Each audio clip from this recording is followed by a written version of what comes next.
Shalom Aleihim, Bapak Ibu, Saudara-saudari yang dikasih dalam Tuhan. Terpujilah Tuhan yang membuat kita bisa berjumpa untuk belajar firman-Nya. Kita berdoa. Bapa, dalam nama Tuhan Yesus, terima kasih untuk waktu ini. Kami akan belajar firman-Mu. Namun kami sadar akan keterbatasan kami. Dan biarlah Roh Kudus yang menolong kami. Sehingga kami sanggup memahami kebenaran firman-Mu ya Bapa. Dalam nama Tuhan Yesus. Amin. Bapak Ibu, saudara-saudari yang dikasih dalam Tuhan, hari ini Selasa 9 Maret 2021 kita akan belajar dari Yohanes pasal yang ke-7 ayat 31. Yohanes pasal yang ke-7 ayat 31. Judulnya adalah percaya di antara yang tidak percaya.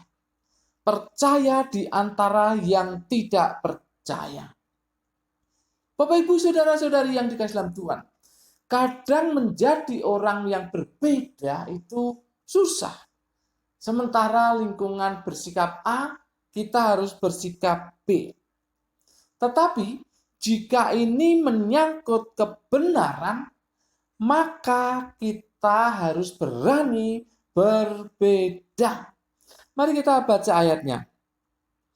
Tetapi di antara orang banyak itu ada banyak yang percaya kepadanya dan mereka berkata, apabila Kristus datang, mungkinkah ia akan mengadakan lebih banyak mujizat daripada yang telah diadakan oleh dia ini? Kita lihat dua penekanan di sini. Yang pertama, banyak dari orang banyak. Banyak dari orang banyak. Dikatakan di ayat itu jelas sekali. Di antara orang banyak itu ada banyak. Jadi banyak di antara orang banyak. Di dalam bahasa Yunani itu poloi ektou oklou. Ya, poloi ektou oklou.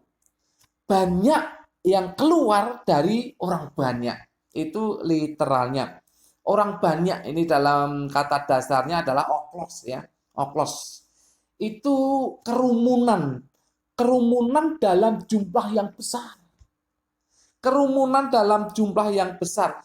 Ini lebih banyak dari kata banyak itu. Karena orang banyak itu lebih banyak dari kata orang banyak itu ya jumlahnya tentu lebih besar daripada kata banyak itu sendiri ya. Makanya dikatakan orang banyak itu ada banyak orang percaya. Jadi di antara orang banyak sekali itu ada banyak orang percaya. Ini contohnya 100 di antara 1000 gitu ya. 100 di antara 1000 ini contoh saja. Jadi 100 itu kan banyak. Tetapi 1000 lebih banyak, itu maksudnya. Jadi di antara orang banyak itu ada banyak ya gitu. Jadi 100 di antara 1000 ini contohnya saja. Intinya apa? Ada banyak yang punya sikap berbeda dari kelompok banyak itu. Ternyata ada orang banyak yang mempunyai sikap berbeda dari kelompok besar itu. Sikapnya apa? Yaitu percaya. Ini luar biasa loh Bapak Ibu. Luar biasa. Jadi rupanya yang percaya ini banyak. Tapi itu lebih kecil dari orang banyak yang disebutkan itu. Tapi jumlahnya sudah banyak. Makanya saya katakan tadi, contohnya 100 di antara 1000. Jadi ada banyak orang yang punya sikap berbeda dari kelompok besar itu. Ini tidak gampang. Tidak gampang. Sekalipun mereka jumlahnya banyak, tetapi yang tidak percaya lebih banyak. Jauh lebih banyak. Ya. Tetapi orang banyak itu tetap mau percaya kepada Tuhan. Di antara kerumunan orang yang tidak percaya. Kemudian penekanan yang kedua di sini percaya bahwa Yesus adalah Kristus. Ini lebih sulit lagi ya. Lebih sulit lagi.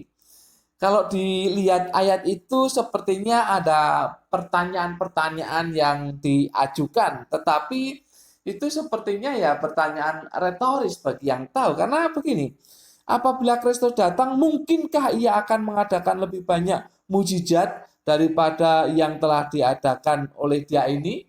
Sebetulnya ini kalau orang yang tahu, orang yang percaya itu sebetulnya ingin mengatakan tidak mungkin ada Kristus yang lain gitu. Tidak mungkin ada Kristus yang lain. Makanya ditanyakan kepada sekerumunan orang banyak itu, mungkin tidak ada orang yang datang sebagai Kristus yang melakukan mujizat lebih daripada yang Yesus lakukan itu. Ini tidak mungkin karena memang orang banyak yang percaya ini sudah percaya bahwa Yesus itulah Kristus. Yesus telah menunjukkan bahwa dirinya Kristus dengan mengadakan banyak mujizat. Banyak mujizat. Bapak, Ibu, saudara-saudari yang dikasih dalam Tuhan, dengan melihat banyak mujizat ini, orang banyak di antara sekerumunan, sekelombolan orang yang jumlahnya besar itu percaya dengan melihat banyaknya mujizat yang sudah dilakukan oleh Yesus. Jadi Yesus sudah menunjukkan dirinya sebagai Kristus. Jelas saja orang Farisi tidak suka dengan hal ini. Orang Farisi tidak suka dengan hal ini. Makanya dia kemudian menentang. Perhatikan ayat 32. Orang-orang Farisi mendengar orang banyak membisikkan hal-hal itu mengenai dia. Dan karena itu imam-imam kepala dan orang-orang Farisi menyuruh penjaga-penjaga bait Allah untuk menangkapnya. Mereka tidak senang. Nah, di antara orang banyak yang tidak percaya itu, yaitu ada orang Farisi. Orang Farisi dan imam-imam kepala. Mereka ada di antara orang banyak yang tidak percaya. Jadi mereka tidak senang kalau yang percaya itu, yang jumlahnya tentu lebih sedikit dari mereka itu menyatakan atau berbisik-bisik tentang Yesus yang adalah Kristus. Mereka berbisik-bisik dan orang Farisi mendengarnya tidak senang. Imam-imam kepala juga tidak senang. Maka mereka merespon secara negatif. Menyuruh penjaga-penjaga bait Allah untuk menangkap Yesus. Yang sudah diakui oleh sekian banyak orang bahwa dia adalah Kristus. Intinya banyak orang di antara orang banyak itu sudah benar di dalam pengakuannya, di dalam pernyataannya bahwa Yesus itu adalah Kristus. Bapak, Ibu, saudara-saudari yang dikasihi dalam Tuhan, memang ini tidak mudah. Tidak mudah. Pada zaman itu untuk mengakui Yesus sebagai Kristus itu tidak mudah. Karena mereka kebanyakan orang Yahudi itu mengharapkan Kristus yang berbeda dari Yesus.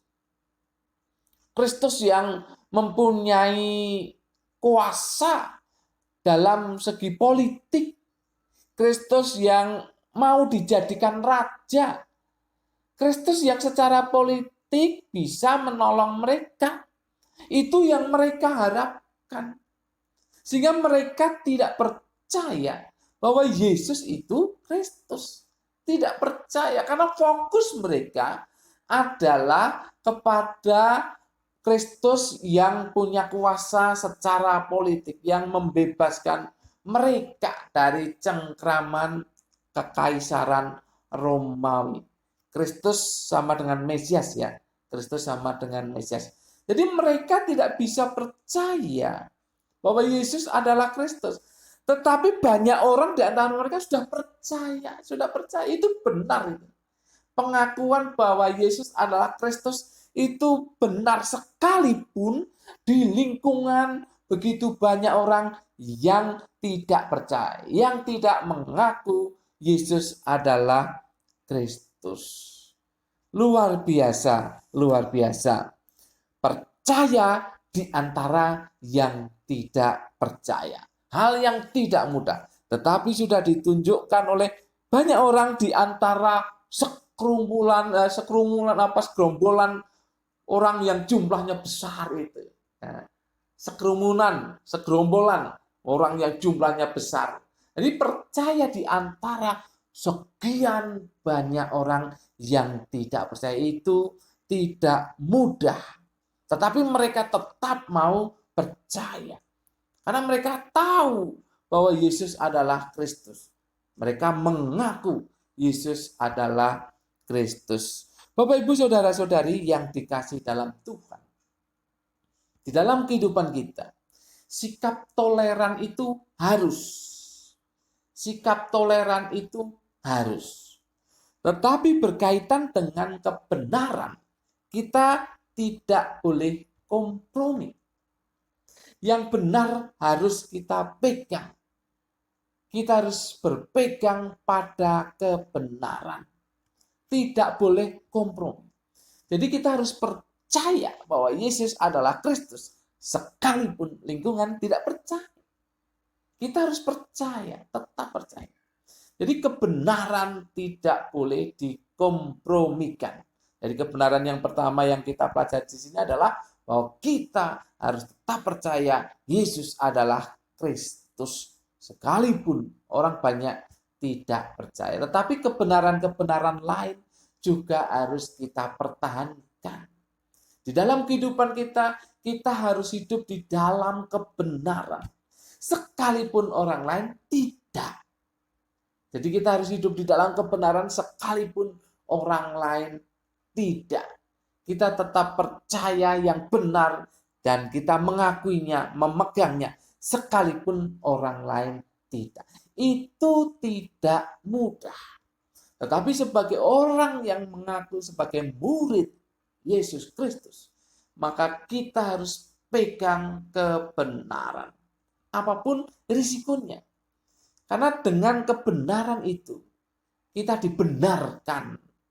Kita dibenarkan karena kebenaran yang kita terima. Kita dibenarkan oleh Allah. Termasuk tadi, Yesus adalah Kristus. Itu harus kita pegang kuat dimanapun kita berada. Kalau kita pegang kebenaran, kalau kita hidup dalam kebenaran, kalau kita mengaku kebenaran itu, maka dimanapun Tuhan akan menjaga kita. Terutama masalah rohani dan jiwa kita. Dimanapun kita berada, Tuhan akan menjaga kita. Karena kebenaran itu yang kita pegang. Dan itu sesuai dengan standar Tuhan. Tuhan ingin supaya kita berpegang pada kebenaran. Supaya kita percaya kepada kebenaran firman Tuhan. Alkitab ini kita percaya, kita pegang teguh di antara orang yang tidak percaya. Dan dengan demikian Tuhan akan memelihara jiwa rohani kita. Bahkan tentu berkaitan dengan jasmani, Tuhan juga akan pelihara kita. Bapak, Ibu, Saudara-saudari yang dikasihi dalam Tuhan, saat ini ditegaskan sekali lagi, percayalah sekalipun di antara orang yang tidak percaya. Percayalah bahwa Yesus adalah Kristus sekalipun orang banyak tidak percaya. Percayalah kepada apa yang dikatakan Alkitab atau firman Tuhan sekalipun orang banyak tidak percaya. Anda akan diberkati dengan posisi ini, dengan status ini, yaitu percaya di antara orang yang tidak percaya. Amin. Mari kita berdoa. Bapa, dalam nama Tuhan Yesus, terima kasih untuk firman-Mu. Dan biarlah kami terus dikuatkan, dibimbing oleh Roh Kudus, supaya kami tetap percaya bahwa Yesus adalah Kristus, bahwa firman Tuhan ini adalah benar, Alkitab ini adalah benar. Kami tetap percaya dan memegangnya di dalam kehidupan kami sehari-hari. Roh Kudus, tolong kami untuk melakukan firman Tuhan ini. Dalam nama Tuhan Yesus kami berdoa dan mengucap syukur. Haleluya. Amin. Tuhan memberkati Bapak, Ibu, Saudara-saudari senantiasa